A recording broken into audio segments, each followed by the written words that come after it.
Welcome to episode 4 of season 5 Model Airport Reviews, the series in which I review your model airports. Before I start, I would like to thank you for subscribing to the YouTube channel, as we have now passed 50,000 subscribers. I really appreciate all of your support, and all I want to do is create awesome aviation content for you. A big thank you to every single one of you who subscribed. Each episode, 3 airports progress to the grand finale episode at the end of this season. 2 are chosen by you guys by leaving a comment down below which 2 airports you think deserve a spot in that grand finale, and one of them is chosen by me. Winners will be announced on Instagram.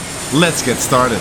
This is BSP International Airport in Bangalore, India. A 1 to 500 scale airport with a runway in the center and on each side a terminal. Really cleverly designed, and I really like the looks of his terminals, which he built himself using paper, toothpicks and some wooden sticks. The same goes for the control tower. I think for the airport part he has done a really good job. Though by adding more models to your airport and a bit more ground service equipment with that, your airport will look fantastic. Moving on to the Philippines, where we have New Poderoso International Airport in Manila. The airport features a single runway on the side and multiple terminals and parking stands. Also on the top of the airport he has built a small extension. The terminal looks good and colorful, and I like the flag of the Philippines that you put up there. All of the ground markings, like these yellow taxiway lines, look very neat. And he also added these gate numbers on the ground. Small details like an ILS box on the side of the runway or some windsocks are still things you could add. But for the rest, you have a really nice looking model airport.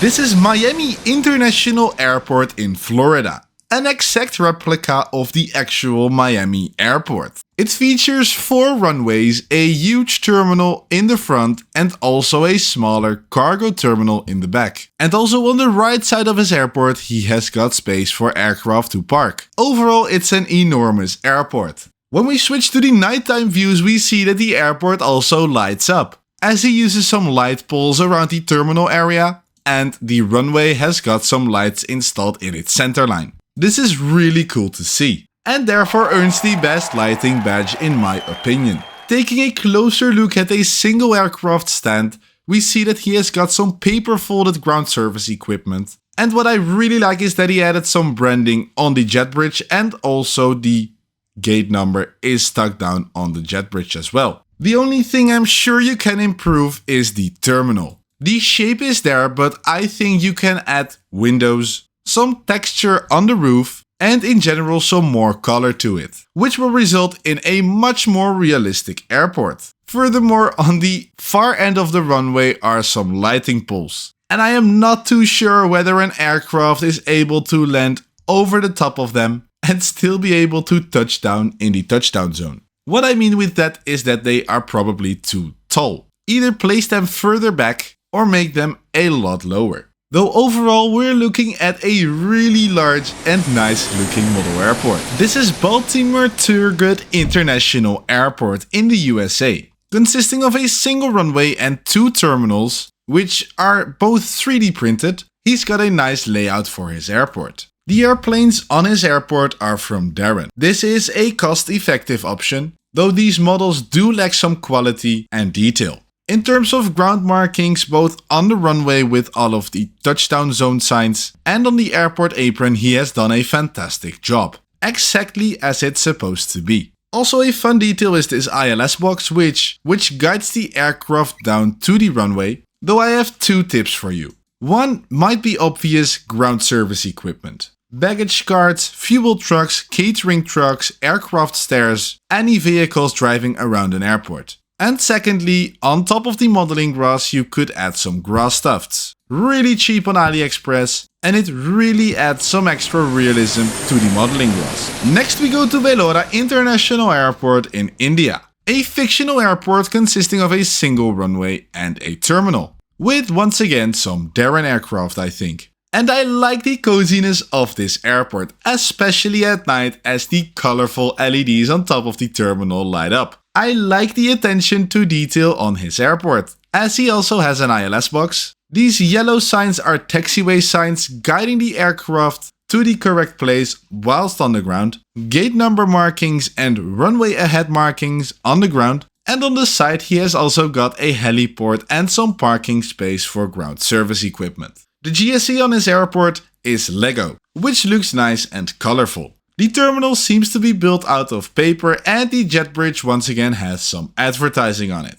So overall we have a pretty decent airport right here. Welcome to Room International Airport in Copenhagen, Denmark. This 1-500 scale airport is I think built on a cardboard base, which he really nicely painted grey, and for all of the aircraft stands, it seems he printed some A4 papers with the markings already on it and stuck it down on his airport. This is a very practical option if you don't want to spend as much time building the airport and it looks okay. A nice detail on his airport is the scenery with the trees in the background. I like the 3D effect that they add. And the same goes for the windsock that they added on the side of the runway. If you really want to go all out, have a look on, for example, AliExpress, where you can buy some cheap and colorful flowers with which you can fill up this modeling grass over here. And also some grass tufts on the modeling grass in between the taxiway and runway could be an idea. Next we go to Germany, where we have Flensburg Airport, a 1-400 scale airport,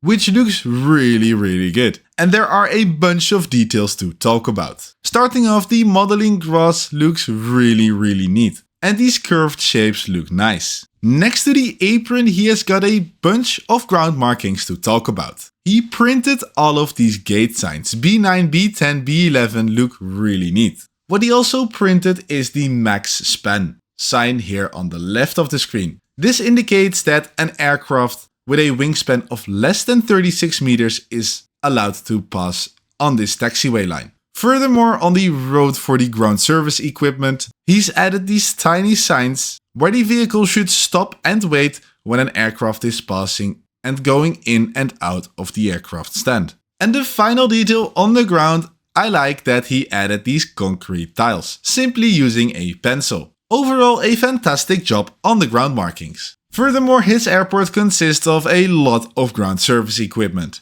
which makes the airport look alive and adds more realism. A fine detail are the cones underneath the wingtip of this orange condor. Talking about condor, he also added condor branding on all of the jet bridges, really adding the Germany airport feel. The terminal seems to be built out of paper and looks decent. Overall, I believe we're looking at a really nice model airport, which could absolutely be grand finale worthy in my opinion, though that's up to you. Comment it down below and show your support for Flensburg Airport. For the next airport, we stay in Germany and take a look at Ferstat Airport near Hanover in Germany. It's a 1-200 scale airport, and what I always like about the 1-200 scale airports is the amount of detail you can add, because the models are way bigger. And that is exactly what he has done next to the hangar he's built, as he added these nice rose flowers and some grass tufts alongside an ILS box. Taking a look at the terminal, we see a nice lineup of Lufthansa aircraft. He's already got some ground service equipment, though I have two ideas for you. On this baggage belt, you can add tiny pieces of baggage. And under the wingtips and in front of the aircraft engines, add some airport cones. And actually, since you're in 1-200 scale, you can consider adding wheel chocks and a ground power unit as well. This will really improve the realism on your airport. On the ground marking side of things, I love how he added a bit of weathering along the taxiway line. The rubber tires simply leave some skid marks here and there, and he nicely recreated that. So already a decent airport, though be sure to add as much realism as you can since you're in the 1-200 scale. Next we go to Switzerland, where we have Luden Airport, a 1-400 scale airport with a bunch of traffic on the airport. I really like the diversity in his airplane collection. His airport consists of a single terminal which nicely lights up at night, with I think some Christmas lights. Around the runway he's got modeling grass with some tiny grass tufts on top of it. And what I like, on the edge of the runway he's got a windsock and a mesh fence, as he's got a place for plane spotting down here. The back of the airport with all of the parking stands I think still needs quite some work. try to get your inspiration out of all of the grand finalists from Model Airport reviews. Though for the rest, I think you have an incredible and very diverse airplane collection. So take some more time building the airport around it and it's going to look awesome. Here we have Sullenborg International Airport in Germany near Hamburg. It is a 1:500 scale diorama consisting of this single terminal with 5 aircraft stands. He's got some lovely detail on his airport, a bunch of ground service equipment and actual passengers. I always find it really cool to see an airport having actual passengers.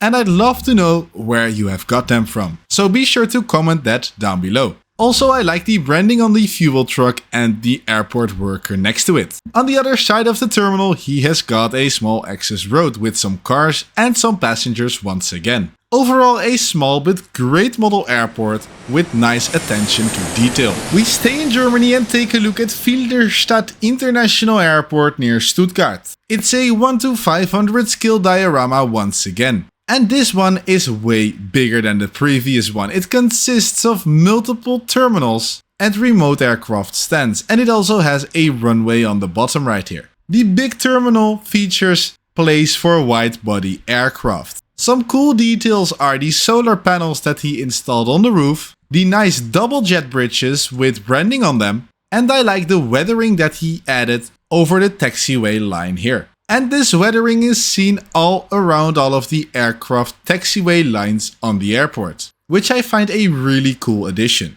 Moving on to the smaller, narrow-body terminal, he once again has a nicely designed terminal with some cool-looking models and a very rare TAP Air Portugal Airbus A321 model parked at its gate. The remote stands look neat as well, with a bunch of ground service equipment driving around both aircraft. And finally, he has also got a Lufthansa Technik hangar, where he has got both military and civil aircraft being under maintenance. Overall, a really nice looking model airport. And in my opinion, this one is grand finale worthy and therefore the editor's pick to progress to the grand finale. Ferstat Airport, congratulations. And the final airport of today's episode is the Lakes Airport in Lake District, Cumbria in United Kingdom.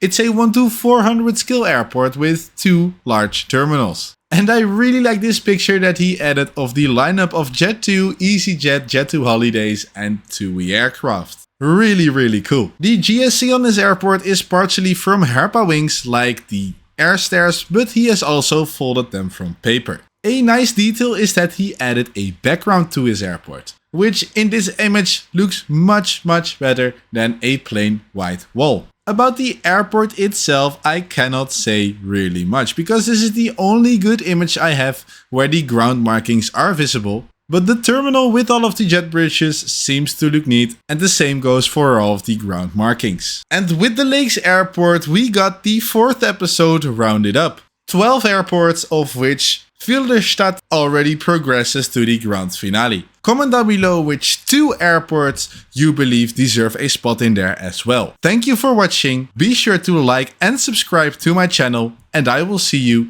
in the next video.